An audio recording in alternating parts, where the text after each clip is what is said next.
Salam dəyərli izləyicilər. Lorenz küməsinə bağlı belə bir suala baxaq. Bir cism maqnit sahəsinin induksiya xəttlərinə perpendikulyar istiqamətdə hərəkət edən yüklü zərrəcinin sürəti 10^6 qədər azaldıqda ona təsir edən Lorenz küməsi 2 dəfə azaldı. Zərrəcinin sürətinin başlanğıc qiymətini hesablayın. Lorenz küməsində sır yazaq. F Lorenz bərabərdir QB V sinus alfa. Buradan da Lorenz küməsi zərrəcinin sürətinə düz asılı olduğuna görə yaza bilərik F1 bölünsün F2 bərabərdir V1 bölünsün V2 şəklində.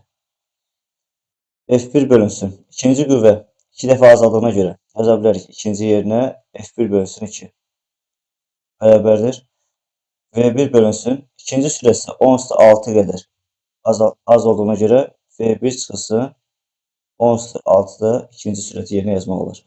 Burada F1'lər ixtisar getdikdən sonra qalacaq 2 bərabərdir V1 bölünsün V1 çıxılsın 10^6. Çarpaz vursaq V1 bərabər qalacaq 2 V1 çıxılsın 2 vurulsun 10^6. Buradan da V1 bərabər olacaq 2 vurulsun 10^-6. Demək zərrəcinin sürətinin ilk qiyməti 2 vurulsun 10^6 bərabər. Doğru cavab A variantı. Sağ olun. Növbəti videolarda görüşənədək.